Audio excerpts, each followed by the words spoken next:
Welcome to सार्थक online classes. सार्थक online classes में आप सबका स्वागत है। हम लोग यहाँ पे कॉम्पिटिटिव एग्जाम के लिए आपको हम जीएस पढ़ाएंगे। आज से शुरुआत करते हैं। जीएस का एक चैप्टर है साउंड यानी ध्वनि, जो फिजिक्स का एक चैप्टर है, बहुत इंपॉर्टेंट। यहाँ से बहुत सारे क्वेश्चन आते हैं आपके रेलवे के एग्जाम में या एसआई के एग्जाम में, बिहार पुलिस के एग्जाम में।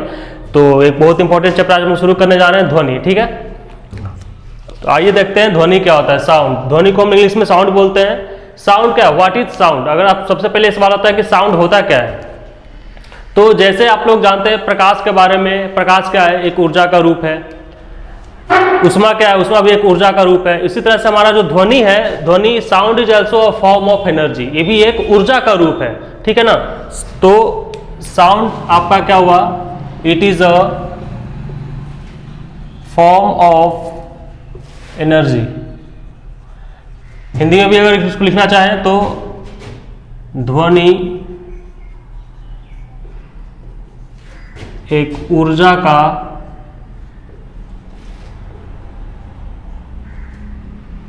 रूप है। ध्वनि ऊर्जा का रूप कैसे है, इस चीज को आप ऐसे भी समझ सकते हैं कि जैसे अगर सपोज हम बोल रहे हैं तो यहाँ जो हमारे पास जो माइक लगा हुआ है, तो हमारे जुबान से जो ध्वनि निकल रही है, जो साउंड निकल रही है, वो माइक उसको रिसीव कर रहा है। तो हमारा जो साउंड है वो एक मैकेनिकल साउंड है, उसको ये जो माइक लगा हुआ है वो उसको इलेक्ट्रिकल एनर्जी में कन्वर्ट करता है। और आप घर पे बैठकर ये वीडियो देख रहे हैं तो आपके जो फोन में जो स्पीकर लगा हुआ है, उस स्पीकर से साउंड निकल के आपके कान तक जा रहा है। तो यहाँ पे इस ध्वनि जो साउंड एनर्जी है, जो ध्वनि ऊर्जा है, उस ऊर्जा को इलेक्ट्रिकल एनर्जी में कन्वर्ट कर रहा है ये माइक। और फिर जो आपके फोन में स्पीकर लगा हुआ, उस स्पीकर से जब साउंड बाहर निकल रहा है, आपके कान तक जा रहा है, तो वहां पे इलेक्ट्रिकल एनर्जी आपका फिर से साउंड एनर्जी में कन्वर्ट हो रहा है। तो इस तरीके से हमारा साउंड एक एनर्जी का रूप है। अच्छा, अगर कोई भी साउंड हम लोग जाने कि उत्पन्न कैसे होता है, जैसे हम बोल रहे हैं तो आप सुन पा रहे होंगे, तो हमारे मुंह से जो आवाज निकल रही है वो कैसे उत्पन्न होता है। जैसे कोई भी चीज है, अगर आपके घर में एक थाली है, थाली को आप पीटिए, उसको स्टिक से बीट करेंगे उसको, तो उससे एक ध्वनि निकलती है।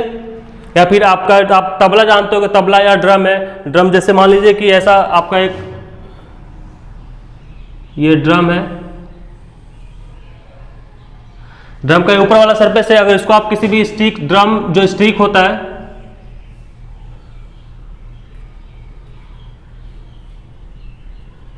ये ड्रम स्टिक है, इस ड्रम स्टिक से अगर इस पे बीट करेंगे तो क्या होगा, ये जो ऊपर का जो चदरा होता है तबला का, वो वाइब्रेट करना शुरू होता है, हल्का हल्का हिलता है। और वाइब्रेट जब करेगा तो यहाँ से आपको आवाज सुनाई देता है। आपका फोन भी होगा, जब आपका फोन बजता है तो आप अपने फोन के स्पीकर पे हाथ रख के देखेंगे, टच करके, तो स्पीकर हल्का हल्का वाइब्रेट करते रहता है। तो जितना भी साउंड प्रोड्यूस होता है, वो चाहे किसी भी कहीं से भी साउंड निकल रहा हो, वो साउंड आपके वाइब्रेशन के वजह से प्रोड्यूस होता है, यानी कंपन के वजह से उत्पन्न होता है। ठीक है, तो साउंड उत्पन्न कैसे होता है, तो sound is produced due to vibration in any object. किसी भी वस्तु में, यहां पे हिंदी में लिख देते हैं, किसी भी वस्तु में कंपन के कारण, वाइब्रेशन को हिंदी में कंपन बोलते हैं, कंपन के कारण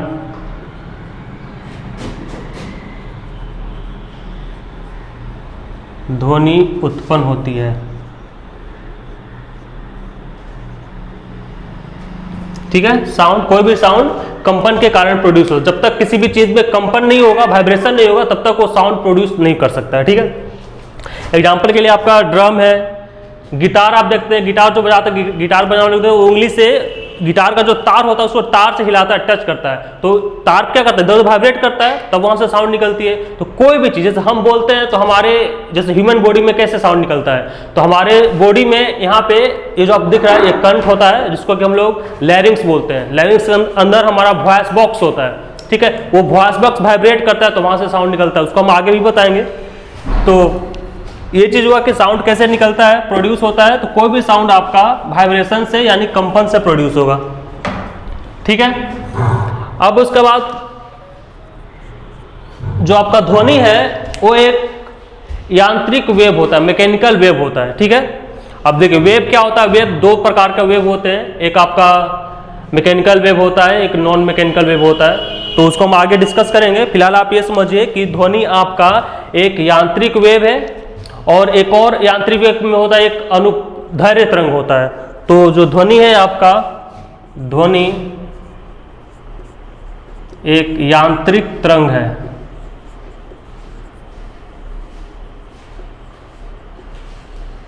यांत्रिक तरंग है। Sound is a mechanical wave,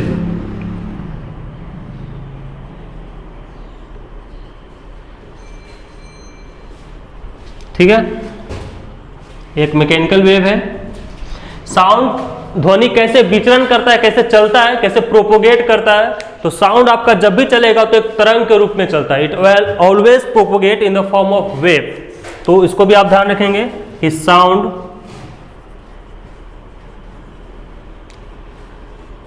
travels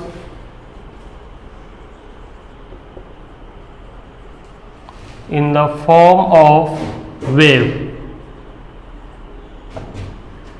ध्वनि तरंग के रूप में विचरण करता है।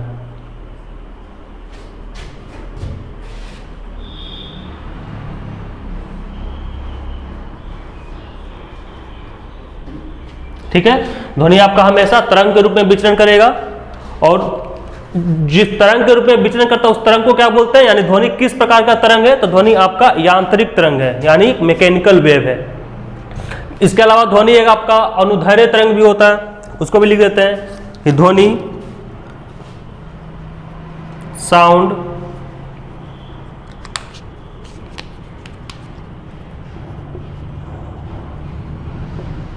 is a longitudinal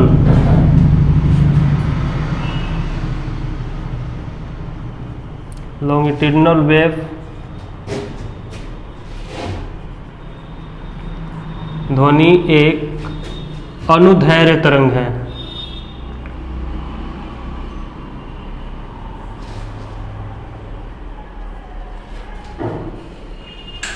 ठीक है, तो ये सब सारी चीज बातें हैं आपके ध्वनि के बारे में, बेसिक बात है। ठीक है, कि ध्वनि क्या है, एक ऊर्जा का रूप है।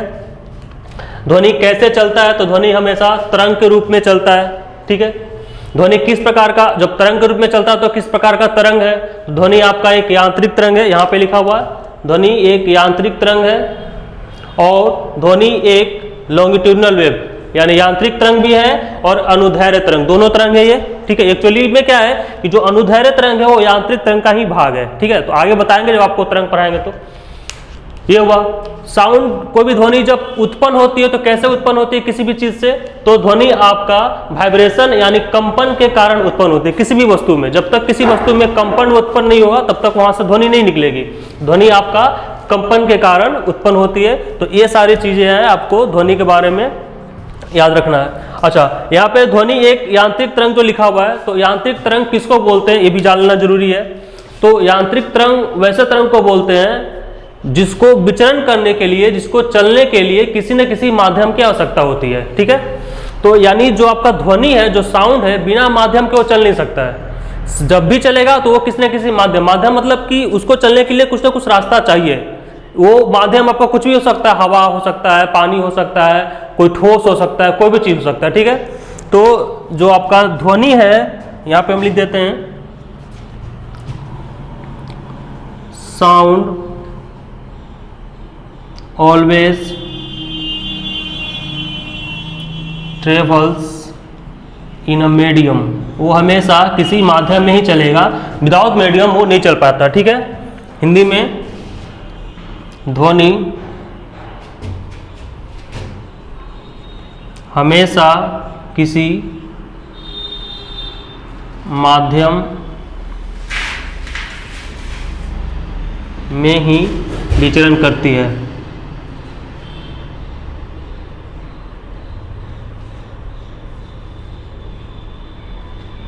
ठीक ठीक है। माध्यम क्या क्या हो सकता है? तो माध्यम आपका कुछ भी हो सकता है, ठोस, द्रव, गैस, कुछ भी हो सकता है, यानी माध्यम।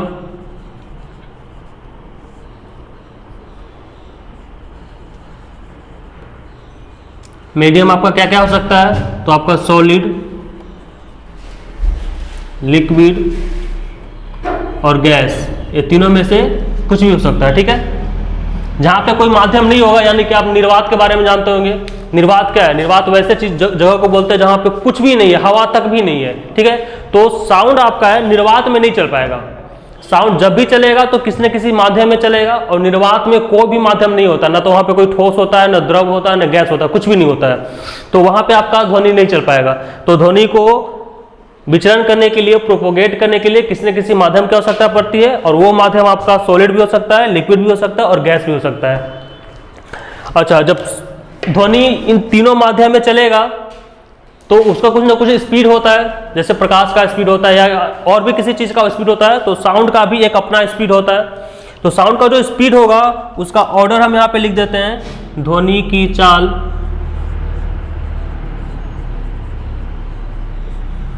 Speed of sound. ध्वनि जब किसी माध्यम में चलेगा तो उसका जो चाल होगा सबसे तेज वो सॉलिड के अंदर चलेगा, यानी सॉलिड में सबसे तेजी से चलेगा। उसके बाद वो लिक्विड में चलेगा, और फिर उसके बाद वो गैस में चलेगा, ठीक है। तो ये ऑर्डर है उसके चाल का। साउंड, ध्वनि जो है सबसे तेज किस माध्यम में चलेगा? सॉलिड में, फिर लिक्विड में और फिर गैस में। इसको आप हिंदी में भी लिख सकते हैं, नीचे लिख देते हैं, सबसे तेज ठोस में, द्रव में और फिर गैस में। तो ये ऑर्डर है साउंड के चलने का, ठीक है। तो इतना सारा जो बेसिक बात आपको साउंड के बारे में बताया गया, एक बार फिर से हम रिकॉल कर लेते हैं सब चीज। ध्वनि क्या है? तो ध्वनि एक ऊर्जा का रूप है, ठीक है। ध्वनि कैसे उत्पन्न होता है? तो ध्वनि किसी भी वस्तु में कंपन के कारण उत्पन्न होता है। जब तक किसी वस्तु में कंपन नहीं होगा तब तक उत्पन्न नहीं होगी ध्वनि, ठीक है। ध्वनि कैसे, यहाँ पे लिखा हुआ ध्वनि always travel in a medium. ध्वनि साउंड जो है वो हमेशा किसी न किसी माध्यम में ही चलेगा, बिना माध्यम के वो नहीं चल सकता है। माध्यम में चलेगा तो माध्यम क्या क्या हो सकता है आपका? तो माध्यम सॉलिड, लिक्विड, गैस, ठोस, द्रव और गैस, कुछ भी हो सकता है। जब इन तीनों माध्यम में चलेगा तो इसका चाल का चलने का ऑर्डर क्या होगा? तो सबसे तेज आपका ध्वनि सॉलिड में चलेगा, फिर उसके बाद लिक्विड में और फिर आपका गैस में चलता है, यानी ठोस में सबसे तेज, उसके बाद द्रव में और फिर गैस में आपका चलेगा। उसके अलावा ध्वनि किस प्रकार का तरंग है? देखिए यहाँ पे लिखा हुआ है कि sound always travel in the form of wave. ध्वनि तरंग के रूप में हमेशा चलती है। तो जब तरंग के रूप में चलेगी तो किस प्रकार का तरंग कहलाती है ध्वनि? तो ध्वनि आपका लॉन्गिट्यूडिनल वेव यानी अनुदैर्ध्य तरंग है, और यांत्रिक वेव यानी मैकेनिकल वेव, यहाँ लिखा हुआ है मैकेनिकल वेव यानी यांत्रिक तरंग, और अनुदैर्ध्य तरंग यानी लॉन्गिट्यूडिनल वेव है, ठीक है। तो ये ध्वनि के बारे में इतनी बेसिक बात हुई। अब इसके आगे हम लोग और पढ़ें, देखते हैं। पहले इतना आप स्क्रीनशॉट लीजिए जल्दी से, फिर आगे बढ़ते हैं।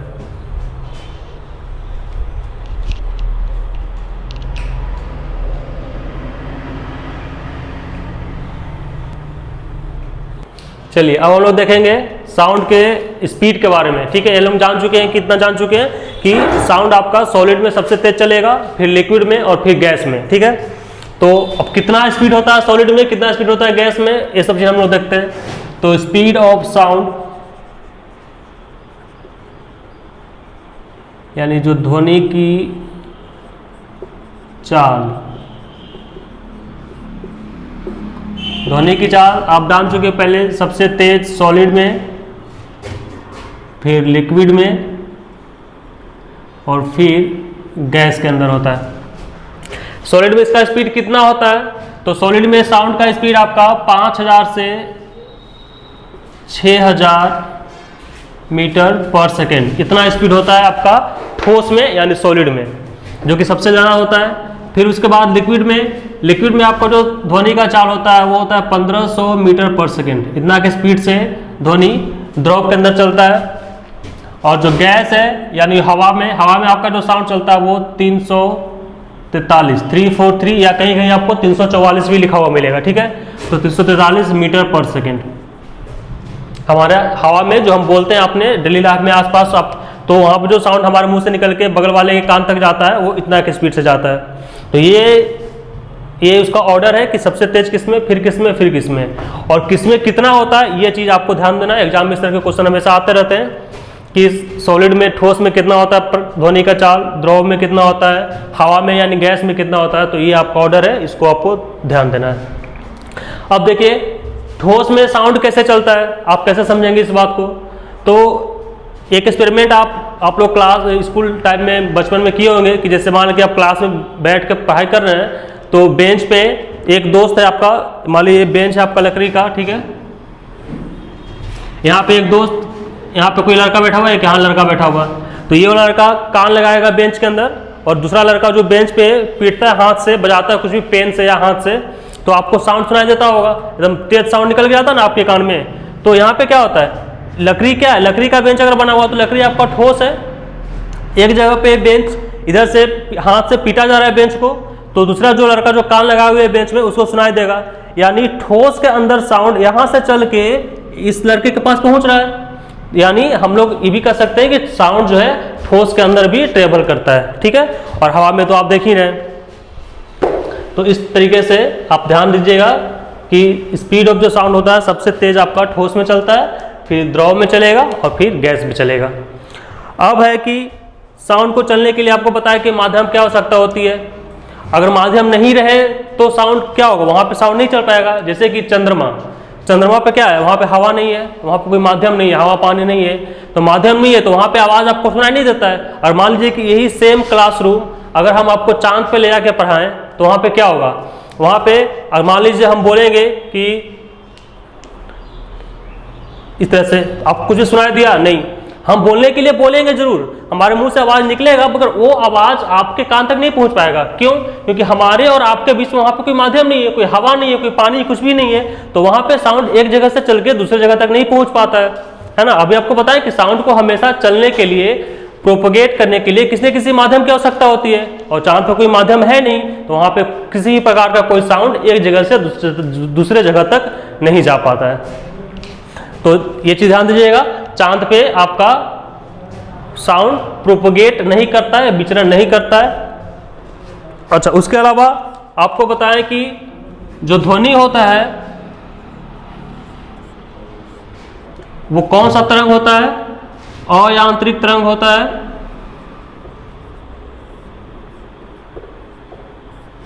या अनुदैर्घ्य तरंग होता है। अनुदैर्घ्य तरंग, अयांत्रिक तरंग किसको बोलेंगे, वैसा तरंग जिसको चलने के लिए, जिसको प्रोपोगेट करने के लिए किसी न किसी माध्यम की आवश्यकता होती है, और इसी का एक पार्ट होता है अनुदैर्घ्य तरंग। देखिए इस चीज को याद कैसे रखेंगे, याद रखने का तरीका देखिए, ध्वनि एग्जाम में ऐसा क्वेश्चन बहुत बार आ चुका है, एलपी में एग्जाम में पूछा हुआ है कि ध्वनि किस प्रकार का तरंग है, तो ये क्वेश्चन हमेशा आता है। तो आपको देखिए कैसे याद रखना है, पूछेगा एग्जाम में कि ध्वनि कौन सा तरंग है, तो ध्वनि में देखिए यहाँ पे ध लगा हुआ है ना, ध्वनि में ध लगा हुआ है, ध से ध्वनि, और यहाँ पे देखिए अनुदैर्घ्य में भी आपको ध दिख रहा होगा, ये देखिए यहाँ पे ध लगा हुआ है ना, तो ध से ध्वनि और ध से धैर्य, इस प्रकार का ऑप्शन में रहेगा, तो आपको ध्वनि का ही मारना है, ठीक है। तो ध्वनि कौन सा तरंग है, इसको याद रखने का सबसे आसान तरीका यही है, ध्वनि में ध लगा हुआ है और अनुदैर्घ्य में भी ध लगा हुआ है, तो ध से ध यानी ध्वनि का धैर्य वाला एग्जाम्पल हो जाएगा। और एक होता है प्रकाश का, कि प्रकाश पूछता है कि प्रकाश कौन सा तरंग होता है, तो एक होता है आपका अनुप्रस्थ तरंग, अनुप्रस्थ तरंग, प्रकाश जो होता है वो आपका अनुप्रस्थ तरंग होता है। इसको भी याद रखने का एकदम सिंपल तरीका है, देखिए यहाँ पे प्रकाश में प्र लगा हुआ है ना, प्रकाश में प्र लगा हुआ है, और वो प्रस्थ में भी देखिए प्र लगा हुआ है, तो प्र से प्रकाश और प्र से प्रस्थ, तो प्रकाश अनुप्रस्थ तरंग है, और ध्वनि के लिए ध से ध्वनि, ध से धैर्य, तो ध्वनि आपका अनुदैर्घ्य तरंग है। तो इस तरीके से आप याद रख सकते हैं। ये क्वेश्चन बहुत बार पूछता है, बिहार पुलिस एग्जाम में तो हमेशा पूछते रहता है, तो बहुत ही कॉमन क्वेश्चन है, बहुत ही फेमस क्वेश्चन है, तो इसको आप कभी भूलना नहीं है, इसको इस तरह से आप हमेशा याद रख सकते हैं, ठीक है, कि ध्वनि कौन सा तरंग है, प्रकाश कौन सा तरंग है। चलिए अब हम इसके बाद देखेंगे इसको मिटा देते हैं।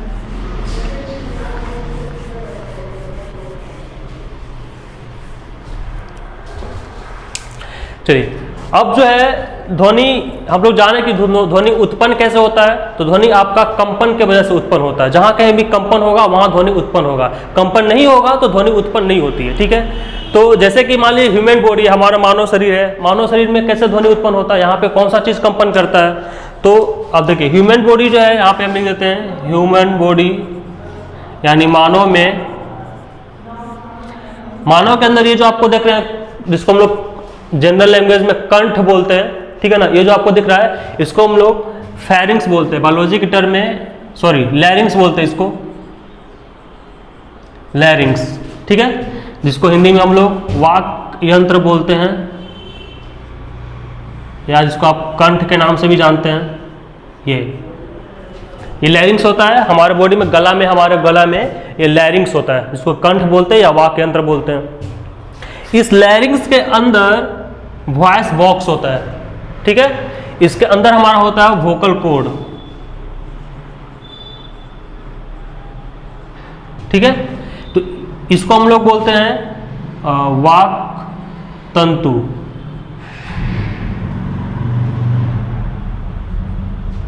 ठीक है, तो यहां पे हमारे शरीर में लैरिंग्स होता है, जिसको कि हम लोग वाक यंत्र बोलते हैं, जिसको कंठ भी बोलते हैं।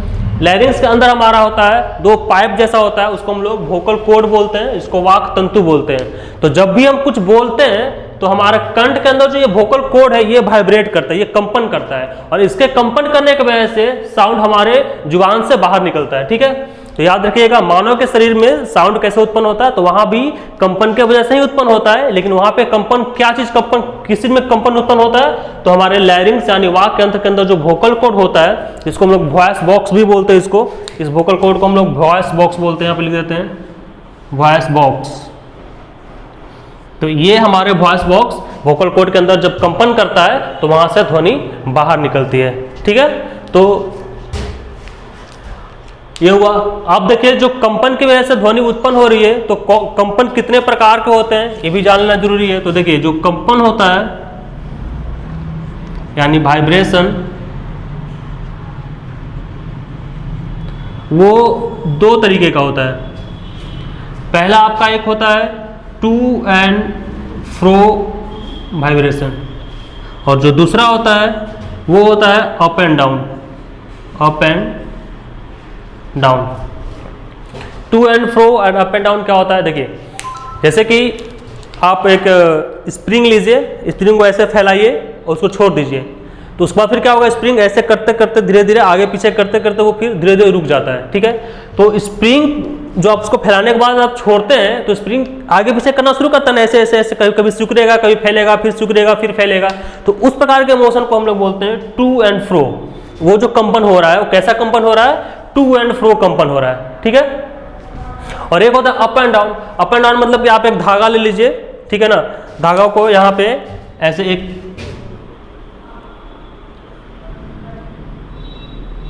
इन दोनों के बीच में एक धागा को टाइट करके बांध दीजिए, ऐसे यहाँ पे दोनों जगह से बंधा हुआ ये। अब इस टाइट बंधे हुए धागे को आप हाथ से ऐसे हिलाइए, हल्का हिलाएंगे तो धागा क्या ऊपर नीचे ऐसे करता है ना, वो कभी ऊपर जाएगा फिर नीचे आएगा, ऊपर नीचे करते करते करते वो धीरे धीरे फिर शांत हो जाता है। तो ये जो ऊपर नीचे जो हो रहा है इसको हम लोग बोलते हैं अप एंड डाउन कंपन, अप एंड डाउन वाइब्रेशन। ये किस प्रकार से कंपन हो रहा है, तो ऊपर नीचे हो रहा है तो उसको हम लोग अप एंड डाउन बोलेंगे। और स्प्रिंग वाला में यहाँ पे मान लीजिए यहाँ पे स्प्रिंग ले लेते हैं, अब स्प्रिंग को आप ऐसे खींच के छोड़ देंगे तो स्प्रिंग आगे पीछे होता हुआ धीरे धीरे धीरे धीरे वो रुक जाता है। तो ये आगे पीछे होता है मोशन में, इसको हम लोग टू एंड फ्रो। ठीक है, और ये ऊपर नीचे होगा तो उसको बोलेंगे अप एंड डाउन। तो इसका एग्जांपल क्या क्या हो जाएगा, टू एंड फ्रो का स्प्रिंग वाला,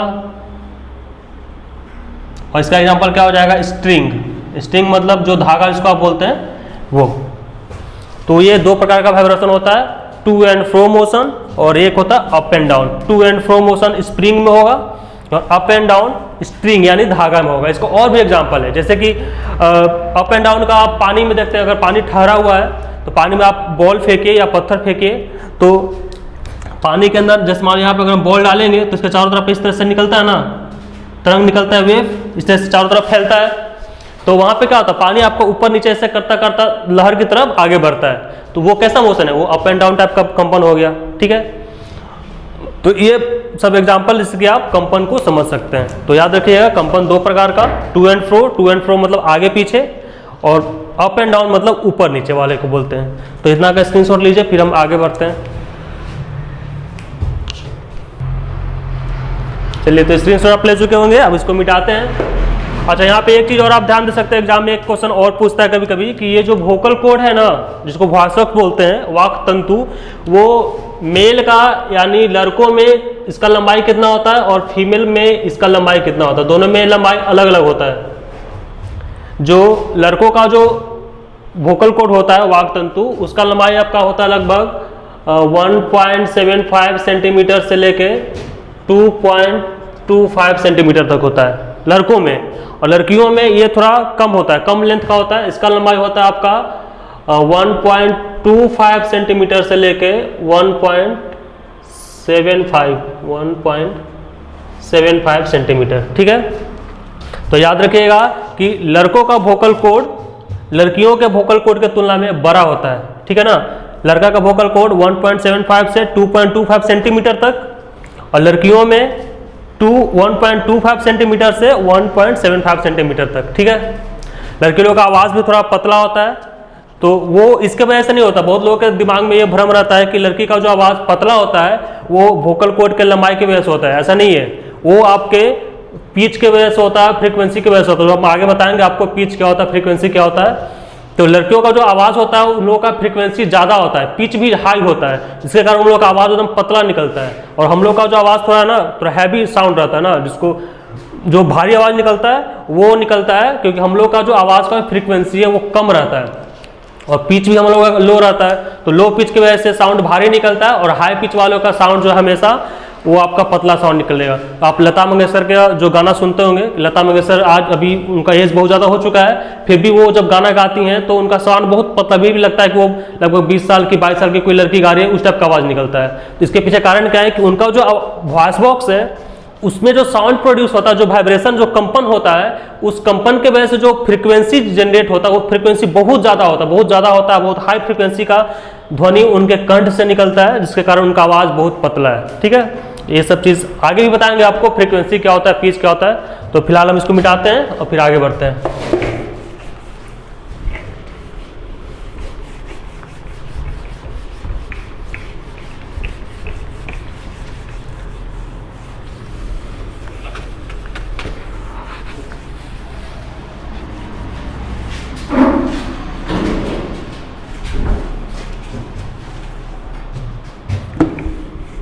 चलिए, अब हम लोग साउंड में इससे आगे बढ़े, उससे पहले हम लोग आपको बताएं कि ध्वनि क्या एक प्रकार का तरंग है, अनुप्रस्थ अनुदैर्घ्य तरंग है, अयांत्रिक तरंग है।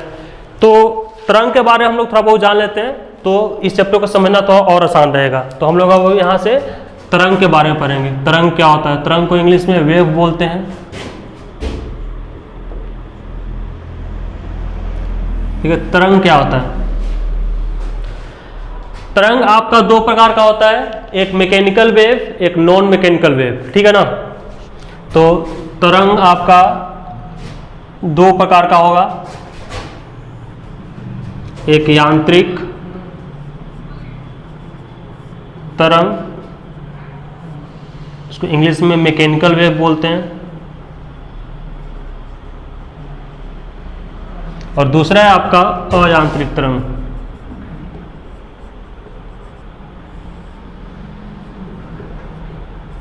जिसको कि हम लोग नॉन मैकेनिकल वेव बोलते हैं। नॉन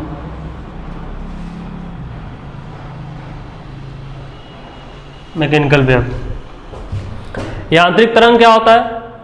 तो यांत्रिक तरंग वैसे तरंग को बोलते हैं जिनको विचरण करने के लिए, प्रोपोगेट करने के लिए किसी न किसी माध्यम की आवश्यकता होती है। Without medium the mechanical wave can not be propagate. वो बिना किसी माध्यम के आगे नहीं बढ़ सकता है, नहीं चल सकता है, वैसे तरंग को हम लोग बोलते हैं मैकेनिकल वेव। ठीक है, तो मैकेनिकल वेव जो होता है ये it requires medium to propagate. ठीक है, हिंदी में भी लिख देते हैं, विचरण करने के लिए माध्यम की आवश्यकता होती है।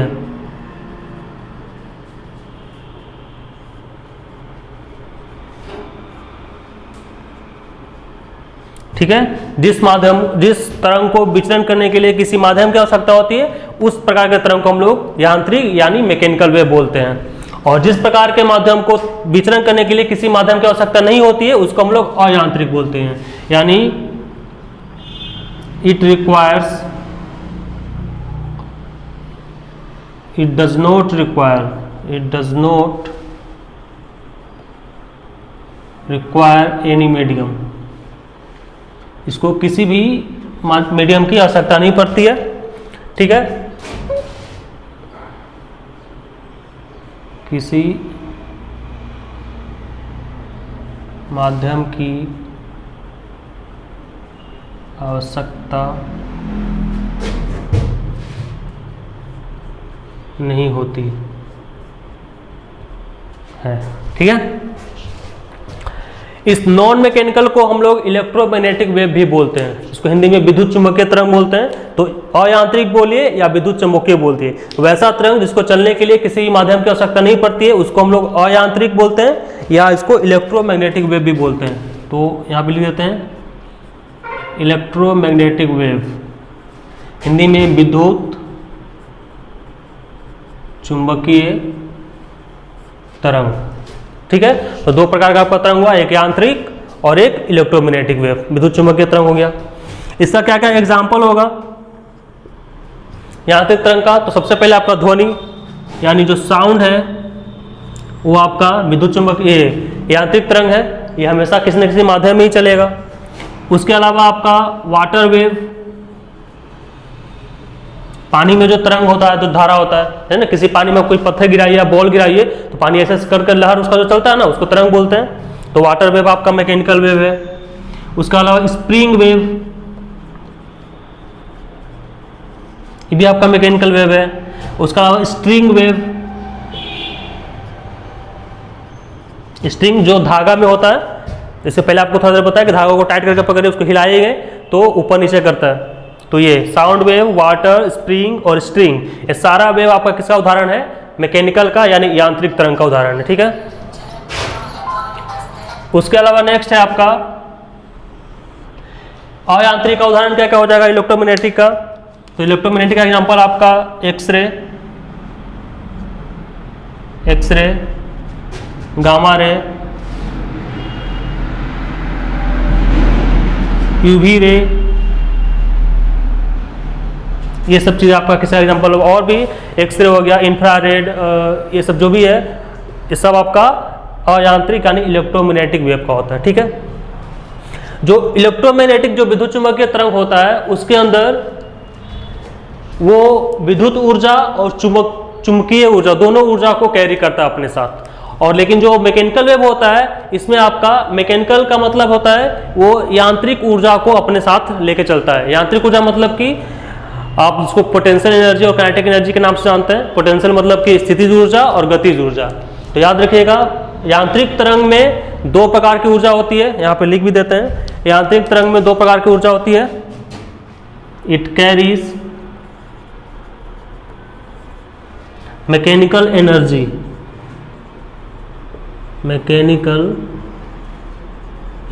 यानी जब यांत्रिक तरंग जब चलेगा आगे प्रोपोगेट करेगा तो उसके अंदर कौन कौन सा एनर्जी होगा? उसके अंदर मैकेनिकल एनर्जी होता है। और मैकेनिकल एनर्जी के अंदर कौन कौन सा एनर्जी होता है? तो मैकेनिकल एनर्जी में आपका आता है potential energy plus kinetic energy, यानी स्थितिज ऊर्जा प्लस गतिज ऊर्जा। हिंदी में भी लिख देते हैं यहाँ पे, स्थितिज प्लस गतिज ऊर्जा, ये दोनों ऊर्जा शामिल होता है आपका यांत्रिक तरंग के अंदर। ठीक है,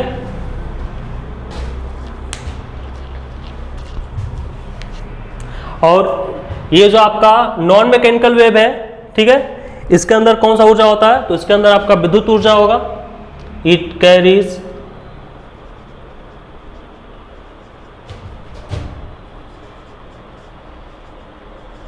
इलेक्ट्रिकल एनर्जी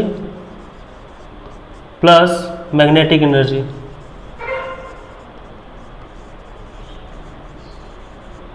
ठीक है, यानी इलेक्ट्रिकल मतलब कि क्या, विद्युत ऊर्जा प्लस चुंबकीय ऊर्जा।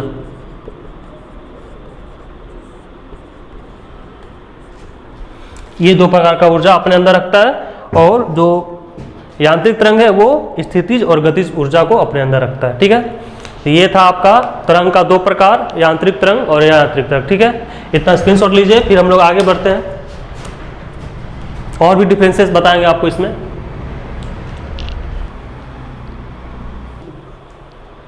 चलिए, आप लोग स्क्रीनशॉट ले चुके होंगे, अब इसको मिटाते हैं। अब देखिए, जो यांत्रिक तरंग है उसका दो पार्ट और होता है। ठीक है, तरंग का दो पार्ट है, यांत्रिक और अयांत्रिक। अब यांत्रिक का दो प्रकार होता है। ठीक है, तो उसको हम लोग देखते हैं कौन कौन सा प्रकार होता है। आप लोग चाहे तो जो हम पढ़ा रहे हैं उसका साथ साथ आप लोग कॉपी पेन लेके बैठेंगे तो आप नोट्स भी बना सकते हैं। इसलिए हम देखिए हर एक चीज पॉइंट वाइज लिखते जा रहे हैं, ताकि आपको नोट्स बनाने में कोई परेशानी नहीं हो, बाद में आपको फिर कहीं से नोट्स इंतजाम करना नहीं पड़े। आप समझते भी जाइए और साथ साथ कॉपी पेन लिख के आप नोट्स भी बनाते जाइए, तो आपके एग्जाम के टाइम में रिविजन के लिए बहुत इंपॉर्टेंट होगा, बहुत हेल्पफुल रहेगा ये।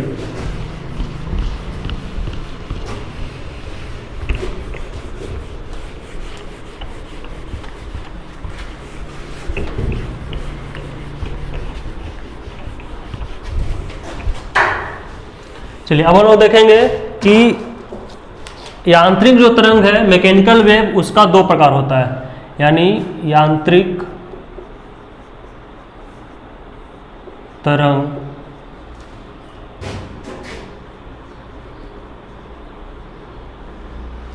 मैकेनिकल वेव के प्रकार। ठीक है, तो मैकेनिकल वेव आपका दो प्रकार का होता है। एक होता है अनुप्रस्थ तरंग, जिसको इंग्लिश में हम लोग ट्रांसवर्सल वेव बोलते हैं।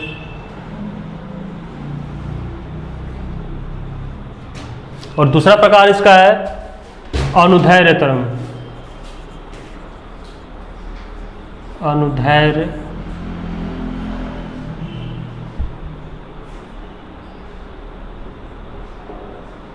तरंग, इंग्लिश में लॉन्गिट्यूडनल वेव।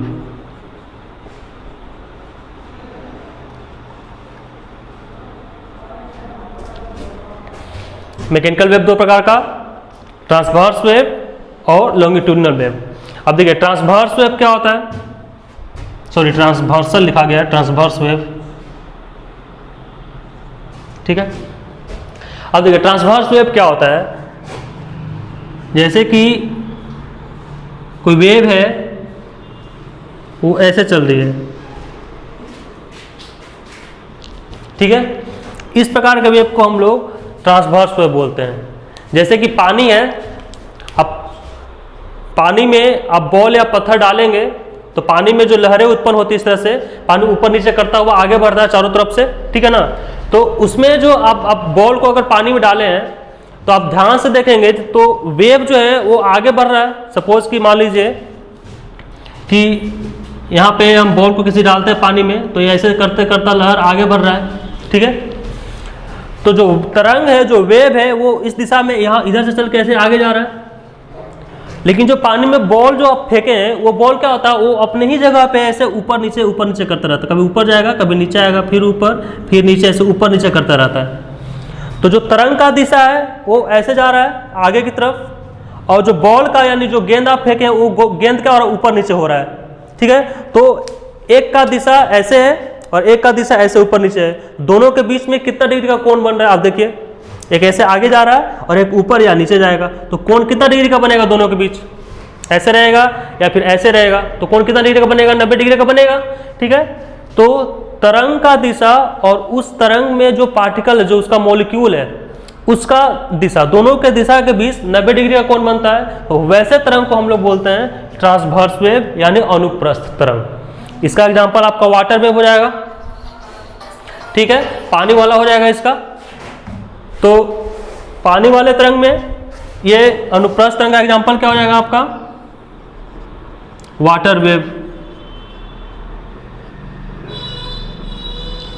ठीक है। उसके अलावा जो स्ट्रिंग है, धागा है, आप धागा को से टाइट बांध लीजिए, दोनों एंड पे से कस के बांध लीजिए और धागे को ऐसे उंगली से हिलाएं। जब उंगली से हिलाएंगे तो धागा आपका ऊपर नीचे ऐसे करेगा, ऐसे करता हुआ आगे बढ़ता है, तो तरंग आपका आगे जाएगा और उस तरंग के ऊपर, जैसे कि मान लीजिए ये आपका ऐसा वेव है, तो तरंग आपका इधर से ऐसे करते करते तो आगे बढ़ रहा है, इस दिशा में जा रहा है, और इस तरंग के ऊपर मान लीजिए कि आप खुद आके बैठ जाइए या किसी पार्टिकल को ऐसे निशान दे दीजिए यहाँ पे, तो आपको दिखेगा कि तरंग ऐसे आगे बढ़ रहा है और उसके ऊपर जो ये मॉलिक्यूल रखा हुआ, जो पार्टिकल रखा हुआ है, वो ऊपर नीचे ऐसे वाइब्रेट करेगा, कभी ऊपर जाएगा फिर नीचे आएगा, फिर ऊपर फिर नीचे, ऐसे करता रहेगा। तो तरंग का दिशा उसके अंदर का जो मॉलिक्यूल है उसका दिशा के लंबवत होता है, दोनों के बीच का कोण कितना बनेगा, 90 डिग्री बनेगा। वैसे तरंग को हम लोग बोलते हैं अनुप्रस्थ यानी ट्रांसवर्स वेव, ठीक है। उसका एग्जांपल आपका वाटर वेव हो गया, स्ट्रिंग वेव हो जाएगा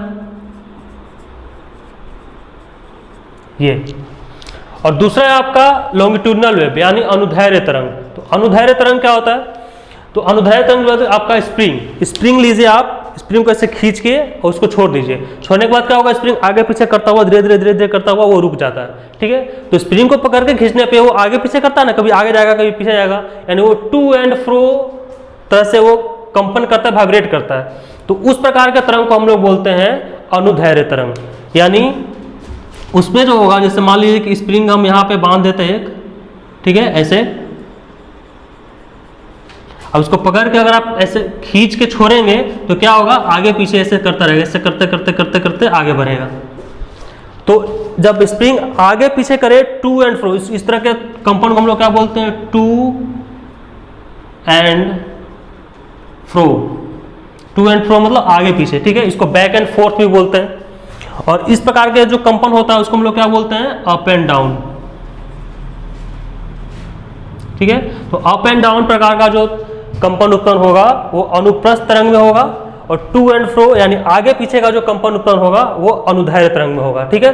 उसका एग्जांपल आपको बताया, उदाहरण ये स्प्रिंग वाला। इसमें क्या होता है कि आपका जो, जैसे मान लीजिए कि ये स्प्रिंग है, इसको पकड़ कर आप खींच के छोड़ेंगे तो ऐसे आगे पीछे होगा, कभी आगे जाएगा फिर पीछे आएगा, फिर आगे फिर पीछे, ऐसे करते करते वो आगे बढ़ता है, ठीक है।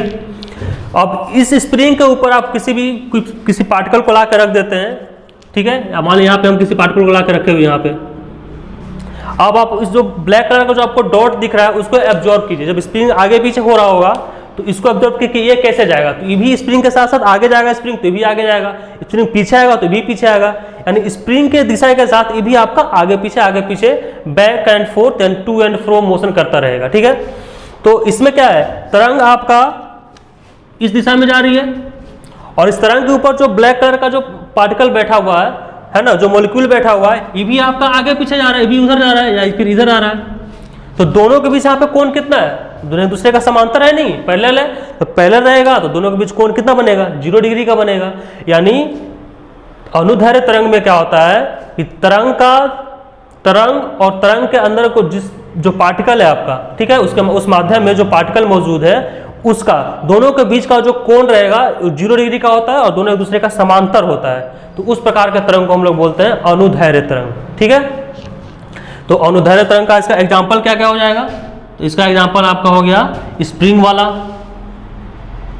स्प्रिंग वेव, ठीक है। साउंड वेव, जो ध्वनि होता है वो भी ऐसे ही चलता है। साउंड वेव, साउंड कैसे चलता है, तो जैसे मान लीजिए कि ये आपका अगर कोई तबला है, सपोज ये तबला है, ठीक है। तबला को अगर आप स्टिक से लाके से पीटेंगे इस पे या हाथ से बीट करेंगे तो क्या होगा, तबला आपका वाइब्रेट करना शुरू होता है। आपको पहले ही बताएं कि जब भी ध्वनि उत्पन्न होगा कहीं से, तो जब तक कंपन नहीं होगा तब तक ध्वनि उत्पन्न नहीं होता है, ठीक है। तो यहाँ भी आप तबला को लाके हाथ से पीटेंगे तो तबला ऐसे ऐसे वाइब्रेट करना शुरू करेगा, आगे पीछे ऐसे ऐसे हिलना शुरू होगा। तो जब तबला का जो चदरा है वो कंपन करना शुरू होगा तो उसके आसपास का जो भी एयर मॉलिक्यूल है, इसके आसपास जो भी हवा होगा, हवा का जो कण होगा, वो कण क्या होगा, वो भी इसके हिलने के वजह से वो भी आप आपस में इधर उधर हिलना शुरू होगा।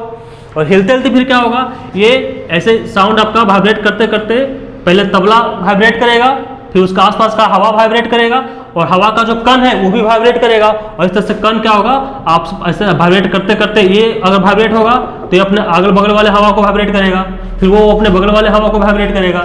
इस तरह से करते करते आपका जो साउंड यहाँ से प्रोड्यूस होगा वो धीरे धीरे ऐसे करते करते आगे बढ़ता है। ठीक है, तो ये तरीका है आपका। इसलिए हम लोग जो हमारा ध्वनि है, ध्वनि कौन सा तरंग कहलाता है, अनुदैर्घ्य तरंग कहलाता है, क्योंकि वो भी आगे पीछे यानी टू एंड फ्रो तरीके से कंपन करता है। ठीक है, आपको आप डीजे भी मान लीजिए देखते हैं आप, जैसे कि शादी ब्याह में जो डीजे बजता है, आप डीजे को देखेंगे तो उस पर अगर आप हाथ रख के देखेंगे तो हमेशा वो हाथ वाइब्रेट करता रहता है ना, वो कंपन करता रहता है।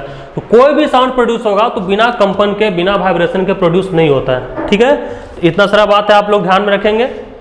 और फिर हम लोग इसके बाद आगे पढ़ेंगे, अगले क्लास में हम लोग देखेंगे तरंग का गुण, तरंग का प्रॉपर्टीज ऑफ वेव क्या क्या होता है, जैसे कि उसमें एम्पलीट्यूड है, वेवलेंथ है, फ्रीक्वेंसी है, पिच है, क्वालिटी है, ये सब बहुत सारा चीज़ है। ठीक है, ये सब टर्म हम लोग देखेंगे, तरंग से संबंधित जितना भी टर्म होता है वो सब उसमें देखेंगे। ठीक है, तो आप लोग आराम से नोट्स बनाइए, स्क्रीनशॉट लेते रहिए और नोट्स बनाइए, ताकि आपके आने वाले एग्जाम में आपके लिए हेल्पफुल हो।